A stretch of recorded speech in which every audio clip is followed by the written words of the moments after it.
জয়ারিশন, আজ আমরা মহালয়া সম্পর্কে কিছু কথা আপনাদের সামনে ভিডিওর মাধ্যমে তুলে ধরলাম। ভিডিওটি ভালো লাগলে অবশ্যই লাইক করুন, সাবস্ক্রাইব করুন এবং বন্ধুদের মাঝে শেয়ার করুন।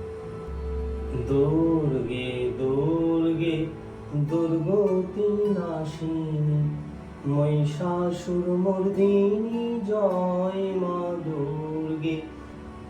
দেবী দুর্গা জগৎ জননী, মঙ্গলময়ী, দুর্গতি নাশিনী। বাঙালির মনে প্রাণে মা দুর্গার প্রতিমূর্তি অঙ্কিত হয়ে আছে। তাই দুর্গাপূজা আসলেই মনে প্রাণে আমরা উৎসবের আনন্দে মেতে উঠি। আর এই দুর্গাপূজার সূচনা হয় মহালয়ার মধ্য দিয়ে। এই মহালয়া তিথি আসলে পিতৃপক্ষ ও দেবীপক্ষ তিথির সন্ধিক্ষণ, সেটাই মহালয়া।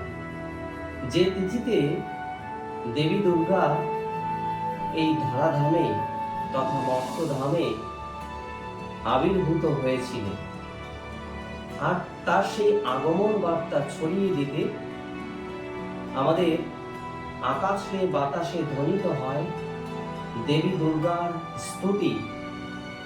মহিষাসুর মর্দিনী দূরদর্শনের মধ্য দিয়ে দেবী দুর্গার উৎপত্তি, অসুর বধের কাহিনী প্রচার করা হয়।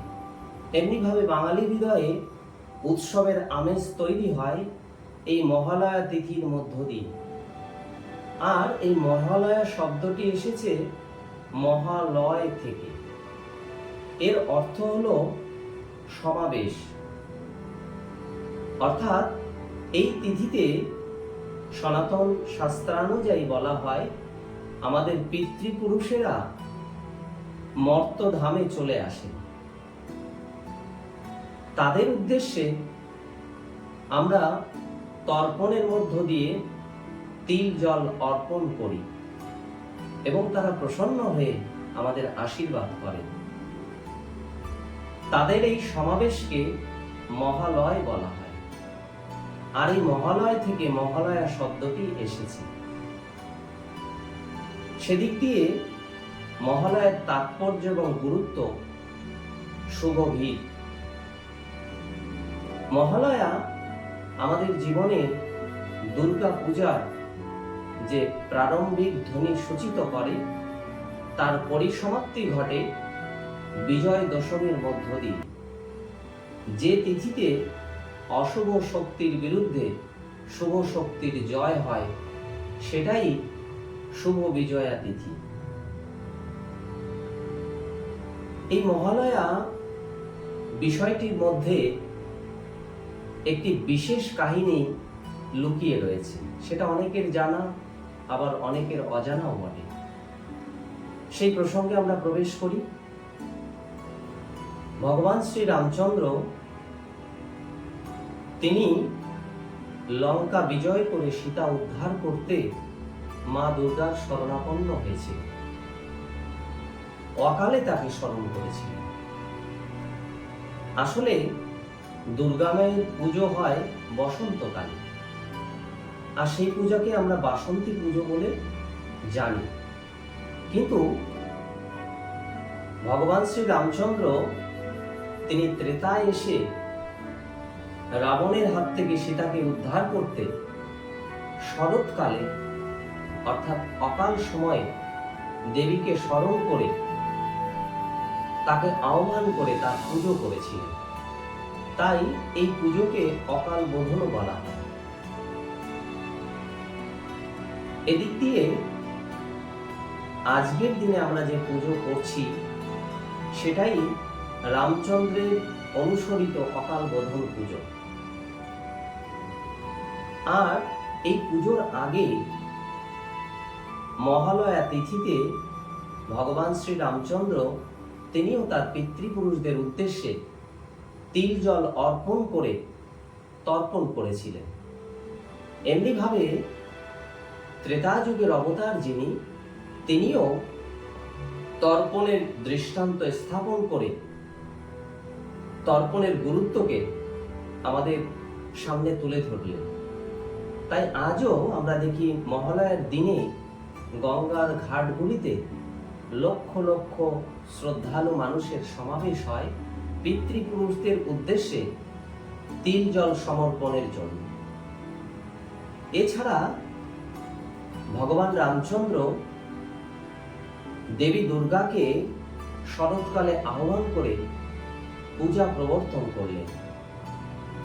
আর সেই পূজাকে অনুসরণ করে আজও আমরা শরৎকালে দেবী দুর্গার পূজায় ব্রতী হই। শ্রীরামচন্দ্রের চরিত্রগাথা থেকে একটি বিশেষ কাহিনী আমরা জানতে পারি মায়ের পুজো প্রসঙ্গে। আমরা সেই প্রসঙ্গে একটু প্রবেশ করি। যখন রামচন্দ্র সংকল্প করলেন তিনি মাকে পুজো করে প্রসন্ন করবেন, তখন তিনি 108টি পদ্মফুল দিয়ে মায়ের পুজো করতে সংকল্প করেছিলেন। পুজো শুরু হয়েছে, মায়ের চরণে যথারীতি পদ্মফুল অর্পিত হচ্ছে। এমনি ভাবে পুজো এগোতে এগোতে দেখা গেল পুজোর অর্ঘ্যের থালায় 107টি পদ্মফুল রয়েছে, অর্থাৎ একটি পদ্মফুল কম। তাহলে শ্রীরামচন্দ্রের সংকল্প মতো পুজো করা সম্ভব হচ্ছে না। তিনি কোনোভাবে একটি ফুলকে জোগাড় করতে পারলেন না। তখন তার সংকল্প পূরণে, মায়ের ইচ্ছা পূরণে তিনি নিজের কমল আঁখি অর্থাৎ তার চোখকে ধনুক এবং তীর দিয়ে তুলে মায়ের শ্রীপাদ পদ্মে সমর্পণ করতে প্রস্তুত হলেন। আসলে স্বয়ং মাই অর্ঘ্যপাত্র থেকে একটি কমল বা পদ্ম সরিয়ে রেখেছিলেন শ্রীরামচন্দ্রকে পরীক্ষা করার জন্য, তার ভক্তি ও সমর্পণকে পরখ করার জন্য। আর এই পরীক্ষায় শ্রীরামচন্দ্র সসম্মানে উত্তীর্ণ হয়েছিলেন। মা তখন রামচন্দ্রের কাছে এসে তাকে দর্শন দিয়ে তাকে নিরস্ত করেছিলেন এবং তিনি প্রসন্ন হয়েছিলেন।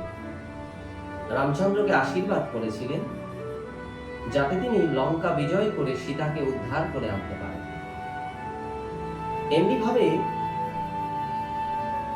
মার পুজো করে অশুভ শক্তির বিরুদ্ধে অর্থাৎ রাবণকে বধ করে শ্রীরামচন্দ্র লঙ্কা থেকে সীতা উদ্ধার করতে সমর্থ হয়েছিলেন।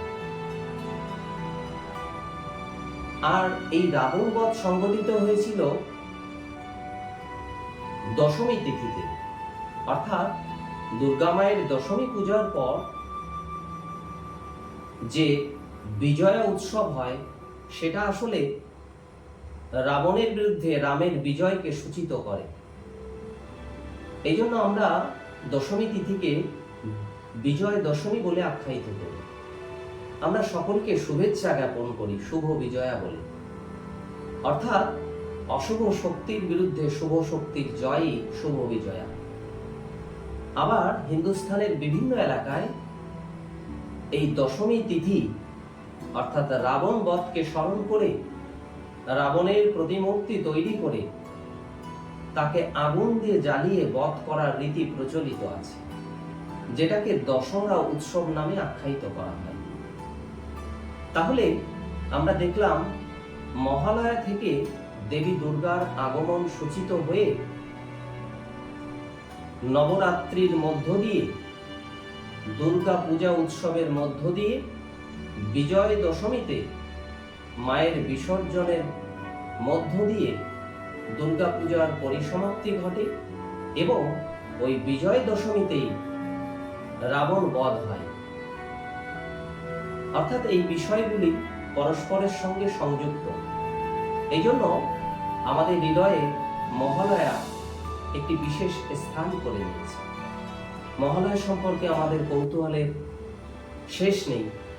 তার জন্য মহালয়া সম্পর্কে এই সংক্ষিপ্ত ভিডিওটি আপনাদের সামনে রাখলাম।